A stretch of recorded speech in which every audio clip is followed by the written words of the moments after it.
Assalamualaikum warahmatullahi wabarakatuh. Hai teman-teman, perkenalkan nama saya Syahrani Nadilah dari Prodi Perbankan Syariah dengan NIM F2410409. Di video kali ini saya akan membahas tentang sejarah perbankan syariah di dunia dan di Indonesia. Nah, ini merupakan timeline perkembangan perbankan syariah di dunia, dimulai sejak tahun 1940 sampai 1973. Pada tahun 1940, Malaysia mulai menerapkan bank syariah dalam mengelola dana jemaah haji secara non-konvensional. Rintisan institusional lainnya adalah Islamic Rural Bank di desa Midganar pada 1963 di Kairo, Mesir. Bank Islam Malaysia Berhad atau BIMB yang didirikan tahun 1983 merupakan bank syariah pertama di Asia Tenggara. Kemudian, berdirinya Islamic Development Bank atau IDB pada tahun 1975 di Jeddah telah memotivasi banyak negara Islam untuk mendirikan lembaga keuangan syariah. Pada awal periode tahun 1980-an, bank-bank syariah bermunculan di Mesir, Sudan, Pakistan, Iran, Malaysia, Bangladesh, serta Turki.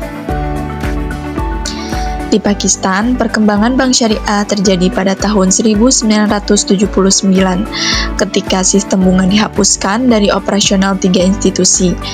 Yang pertama yaitu National Investment, yang kedua yaitu House Building Finance CO, yang ketiga Mutual Funds of the Investment Corporation of Pakistan. Pada tahun 1985, seluruh sistem perbankan Pakistan dikonversi dengan sistem baru, yaitu sistem perbankan syariah. Nah, kemudian di Mesir, bank syariah pertama didirikan yaitu Faisal Islamic Bank pada tahun 1978. Kemudian diikuti Islamic International Bank for Investment dan Development. Bank ini beroperasi sebagai bank investasi, bank perdagangan, ataupun bank komersial. Nah, selanjutnya yaitu sejarah bank syariah di Indonesia. Bank syariah di tanah air mendapatkan pijakan kukuh setelah adanya deregulasi sektor perbankan pada tahun 1983. Hal ini karena sejak saat itu diberikan keleluasaan penentuan tingkat suku bunga, termasuk 0% atau peniagaan bunga sekaligus.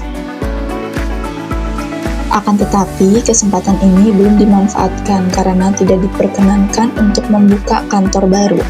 Hal ini berlangsung sampai tahun 1988 setelah pemerintah mengeluarkan Pakto 1988 yang memperkenankan berdirinya bank-bank baru. Nah, di Indonesia, pelopor perbankan syariah adalah Bank Muamalat Indonesia. Berdiri tahun 1991, bank ini diprakarsai oleh Majelis Ulama Indonesia atau MUI dan pemerintah serta dukungan dari Ikatan Cendekiawan Muslim Indonesia dan beberapa pengusaha muslim.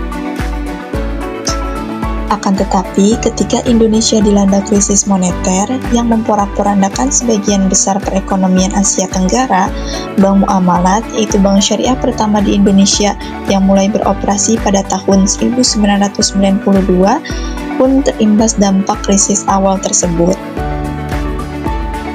Saat itu, Bank Muamalat sebagai satu-satunya bank syariah di Indonesia juga merugi, sebesar 105 miliar dengan ekuitas mencapai titik terendah, yaitu sebesar 39,3 miliar, kurang dari sepertiga modal setor awal. Pada RUPS tanggal 21 Juni 1999, Islamic Development Bank atau IDB secara resmi menjadi salah satu pemegang saham Bank Muamalat. Sejak saat itu, perlahan namun pasti, Bank Muamalat mulai memperoleh laba kembali. Lahirnya Undang-Undang Nomor 10 Tahun 1998 tentang perubahan atas Undang-Undang Nomor 7 Tahun 1992 tentang perbankan telah memungkinkan bank syariah beroperasi sepenuhnya sebagai bank umum syariah atau BUS atau dengan membuka unit usaha syariah. lahirlah Bank Syariah Mandiri, konversi dari Bank Susila Bhakti, serta Unit Usaha Syariah Bank IFI. Pada akhir tahun 1999, total aset bank syariah di Indonesia baru mencapai 1,12 triliun atau sekitar 0,11% dibandingkan dengan aset bank konvensional. Kemudian lahirlah beberapa bank syariah yang lain sehingga pada Desember tahun 2002 terdapat 2 badan usaha syariah dan 6 unit usaha syariah dengan total aset mencapai 4,5 triliun. Pada Desember 2003, Majelis Ulama Indonesia mengeluarkan fatwa tentang haramnya bunga bank yang menyebabkan terjadinya anorganic growth, yaitu strategi pertumbuhan bisnis yang didapatkan melalui penggabungan, akuisisi, atau pembukaan cabang baru. Hingga Desember 2004, total bank syariah mencapai 3 badan usaha syariah dan 15 unit usaha syariah dengan total aset sebesar 15,33 triliun. Dukungan terhadap perbankan syariah semakin kuat dengan disahkannya Undang-Undang Nomor 21 Tahun 2008 tentang perbankan syariah.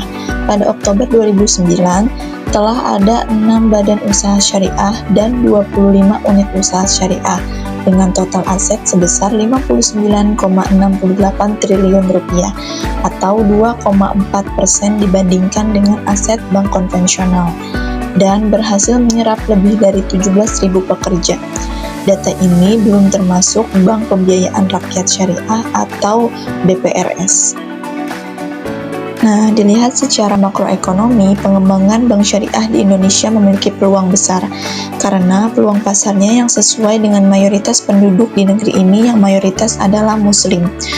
Undang-Undang Nomor 10 tidak menutup kemungkinan bagi pemilik bank BUMN, swasta, nasional, bahkan pihak asing sekalipun untuk membuka cabang syariahnya di Indonesia.